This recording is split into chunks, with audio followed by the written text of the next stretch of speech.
Sir Saroli વિસ્તારમાંથી એનડીપીએસનો ગુનો શોધી કાઢવામાં આવે છે, શું છે સમગ્ર? સારોલી પોલીસ સ્ટેશન વિસ્તારમાં નિયોલ ચેકપોસ્ટ આવેલી છે, જ્યાંથી બે ઇસમો ગાંજો લઈને પસાર થનાર છે એ પ્રમાણેની બાતમી સારોલી પોલીસ સ્ટેશનને મળેલી.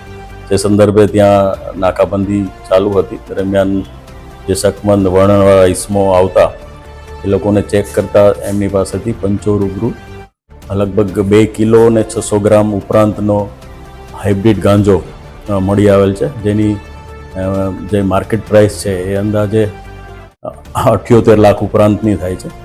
એ સિવાય એમની પાસેથી 2 મોબાઈલ અને 3 સિમ કાર્ડ મળી આવેલા છે, એટલે જેથી પોલીસે કાયદેસરની કાર્યવાહી કરી અને આ લોકોની ધરપકડ કરેલ છે.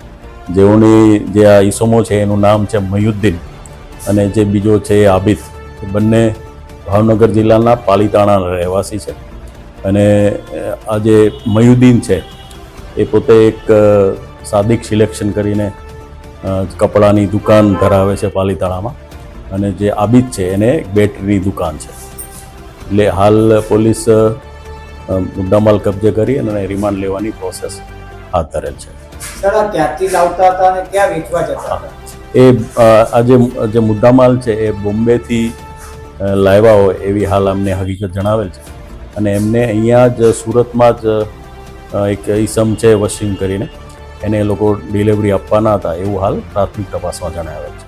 જે અગાઉ પણ આ રીતે આ લોકો દ્વારા જે માદક પદાર્થ લાવવાની ઘટના કોઈ પૂછપરછ આમનો ગુનાહિત ઇતિહાસ હાલ જે તપાસ કરતા કોઈ આવેલ નથી, પણ વધુ તપાસમાં કંઈ જણાઈ આવશે તો પોલીસ એ પ્રમાણે કાર્યવાહી કરશે. ઠીક છે.